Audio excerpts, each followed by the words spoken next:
y tienen que ser gaseosos y tienen que producir el efecto Martini, donde estés y a la hora que estés. Un buen perfume que lo llevas contigo y que está dentro de ti. Hacer esos mensajes no es fácil, es difícil. Vas a buscar la perfección, cercano a la perfección pone ahí. Pero muy bien, perfección, no existe la perfección. Por tanto, lo bueno, lo mejor va a ser enemigo de lo bueno. Quedémonos con lo bueno.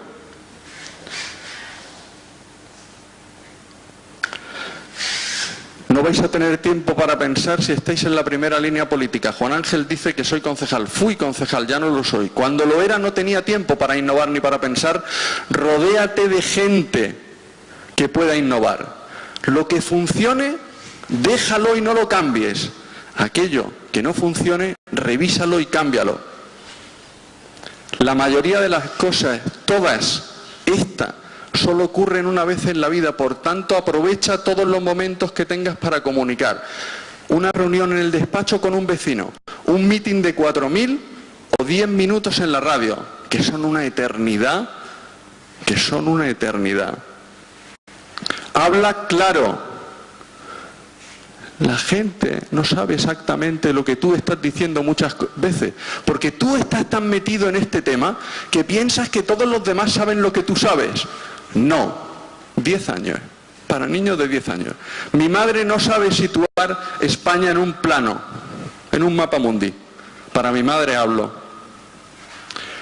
Usar las comparaciones, contraponer cosas, pero usarlas bien. Conocer es comparar. Nos pasamos la vida haciendo esto, pero hagámoslas bien. Hay chicos guapos y feos, altos y gordos, inteligentes, no tan inteligentes. Y las comparaciones ayudan a conocer. Es una de las maneras de conocer. No son odiosas si se hacen bien. Os voy a poner una evolución de 4 imágenes. La ADSL, año 2002, no la conoce nadie. Concretan el mensaje más todavía. Le dan cara y dicen, he conseguido aprovechar todas las ventajas de Internet, porque de aquel mensaje en el que los que producían ADSL pensaban que todo el mundo sabía lo que era, hasta han pasado muchas cosas. Se han revisado a sí mismos. Si Telefónica hace eso, nosotros, que tenemos menos dinero, menos recursos, tenemos que ser todavía más escrupulosos con lo que hacemos para que los mensajes sean sólidos, estén basados en hechos, porque las mentiras y las verdades están hechas de palabras, sean líquidos, nos mojen y nos calen lo suficiente y sean gaseosos, sean como un buen perfume que vamos atravesando uno tras otro. Y algunos os preguntaréis, ¿por qué dejasteis la política? ¿Por qué la dejé yo? La dejé porque mi vida personal estaba muy deteriorada, porque la política es una actividad agresiva, si te la tomas en serio. ¿Y por qué entraste en política? Pues entré en política porque mi madre me contó cuando yo era pequeñito que mi abuela un día tuvo que ir al médico desde Villena a Alicante y hacía mucho frío y no tenía abrigo. Y fue a pedirle el abrigo a su cuñada, su cuñada tenía un abrigo. Y su cuñada no se lo dejó. Existen desigualdades, hay cosas por mejorar en el mundo y tenemos la oportunidad de hacerlo. Pero utilicemos el conocimiento que nos da haber estado formados para mejorar esas cosas. Gracias.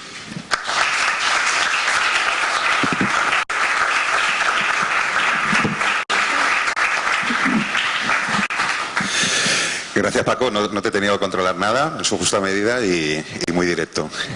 Os recuerdo que todo esto también lo colgaremos en la web por si queréis volver a verlo. Otro de los grandes aciertos de esta jornada es conocer gente nueva. Paco y yo trabajamos durante un tiempo juntos en Villena y uno de los aciertos es conocer a gente como Santiago, que es el siguiente microponente que nos va a hablar de algo que está muy de moda y a lo mejor desgraciadamente muy de moda o de alguna manera así. Vamos a hablar de política y 2.0 o 1.7, ¿no? Pues adelante, Santiago Colomo, asesor en el Ayuntamiento de Alicante, y tenéis el currículum y todo impresionante en LinkedIn y ahí está. No, yo no uso PowerPoint.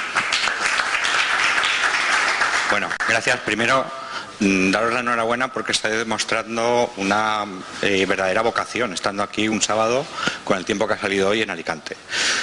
Lo segundo, yo no utilizo PowerPoint porque me parece que hablar del 2.0, de las redes sociales, en los que en casi todas las charlas a las que habréis asistido os hablan de que esto tiene que ser una conversación y de la importancia de la conversación en las redes sociales, pues utilizar una tecnología tan 1.0 como es el PowerPoint me parece una contradicción.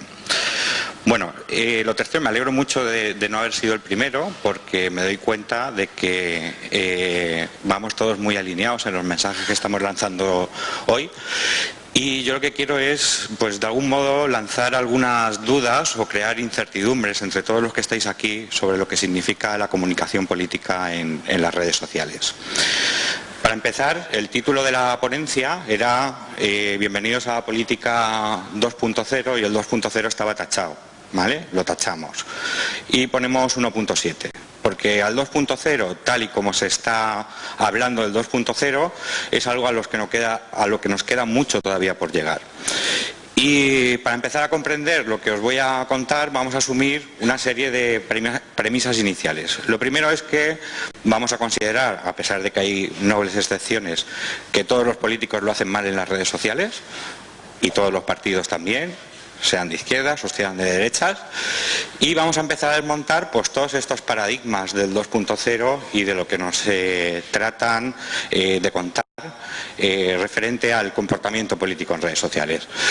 Lo primero, cuando preguntamos a alguien que se autodefine o se define o le definen como experto en redes sociales, nos dibuja un perfil de candidato, persona comprometida con las nuevas tecnologías, un habilidoso manejador de gadgets que va siempre con su BlackBerry, con su iPhone, con su iPad, con su portátil o con lo que sea a todos los sitios, que conversa en la red, es decir, contesta a todo el mundo, a todos los ciudadanos, a las consultas que les hacen y les contesta siguiendo esas reglas de juego que hay en las distintas redes sociales. Inmediatamente en Twitter, porque si no, no vale.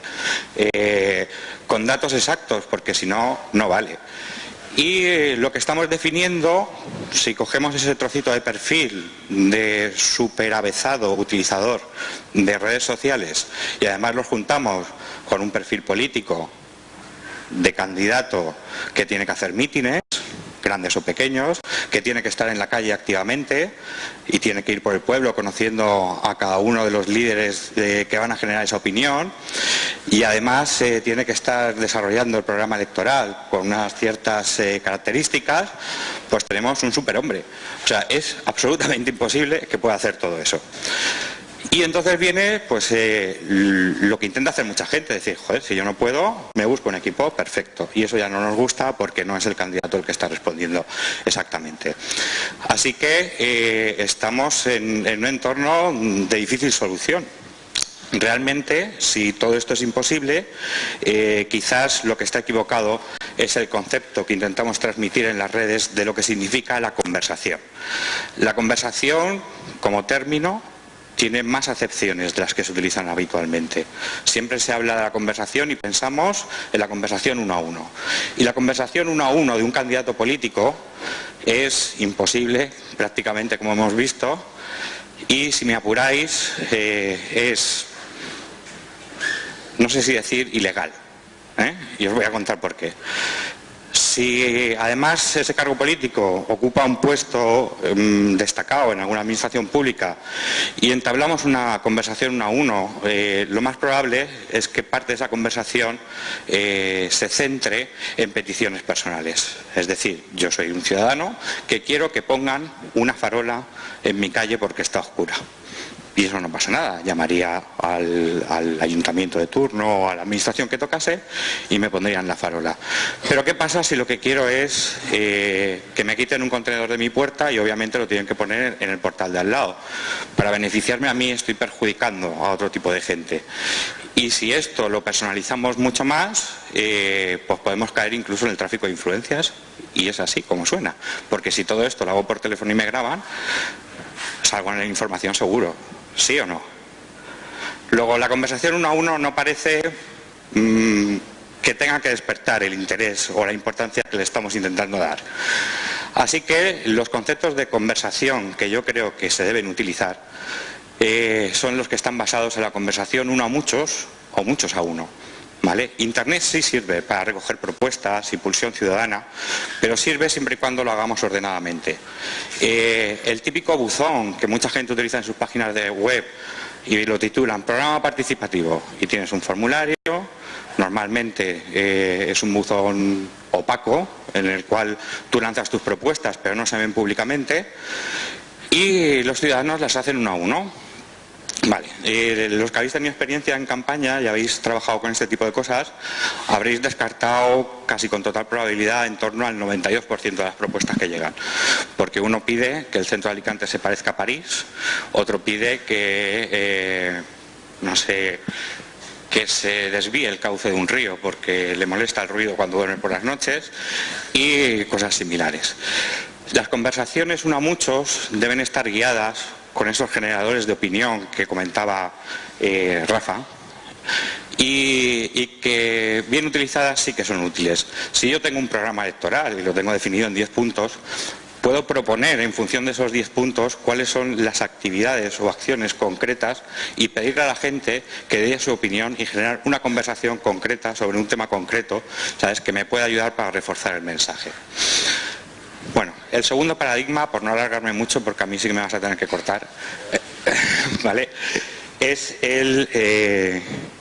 la parte de los spin doctors, asesores importados todos de Estados Unidos y de estas grandes campañas, en los que yo defino, centrándome nada más que en el mundo 2.0, en 3 tipos: los que saben mucho de 2.0, los que no saben nada y los que saben un poco, que además son los peligrosos. ¿Vale? Los que saben mucho normalmente desarrollan campañas en la red, para la red y por la red, con lo cual no tienen ninguna extrapolación en el mundo real, con lo cual no sirven, porque no nos confundamos. Las redes 2.0 en España, y además os doy un caso muy concreto, en Alicante, todavía no tienen ese potencial de las grandes cifras que vemos en Estados Unidos, ni muchísimo menos. O sea, si hacéis una segmentación, para que veáis un ejemplo, en Facebook, alicantinos mayores de 18 años hay unos 7.000, ¿vale? Suponiendo que en una votación de esos 7.000 te voten el 80%, no significaría ni siquiera un concejal. Luego, el poder de la red no está en la propia red, está en que esa gente que sí que ha captado tu mensaje a través de la red, se lo comente a otra gente y viralice ese mensaje en la calle. ¿Vale? Con lo cual hay que hacer acciones en la red que tengan un reflejo claro en la vida social, en la vida física. Y la vida física debe tener su extensión o su difusión también a través de las redes sociales. Los que saben nada. Voy cortando, vale. Los que saben nada, pues directamente la obvian y entonces pues suele haber alguien del gabinete de crisis o de elecciones que lo que intenta es hacer lo mismo que se hace en el mundo real, extrapolarlo a las redes sociales, con lo cual suele ser un fracaso porque las redes sociales nunca se inventaron para la consigna, sino para ligar. Y el mensaje que interesa es saber si el candidato lleva los calcetines de distinto color o si hoy no se ha peinado o a qué peluquería va. Y ese es el mensaje que hay que, de algún modo, saber encaminar hacia nuestro objetivo. Y por el último, el que sabe un poco nada más, ¿sabes?, que entonces hace un tutum revolutum de todas estas cosas y crea campañas, y lo siento, saldrá, esperpénticas, como por ejemplo lo que pasó en Cataluña en las autonómicas con aquella guerra de vídeos metiéndose unos contra otros, los jueguecitos matando inmigrantes, o más recientemente el caso del candidato del PP por Tarragona con su vídeo de la versión de Lady Gaga que ha salido en todos los sitios y que absolutamente es esperpéntico, con lo cual estamos perdiendo un poco el norte. Y bueno, nada más. simplemente corto aquí, porque lo siguiente era ya desmontar las campañas de Obama y avisaros de que no fue él el precursor real de las redes sociales en campaña, sino que fue Howard Dean y perdió las elecciones. Nada más.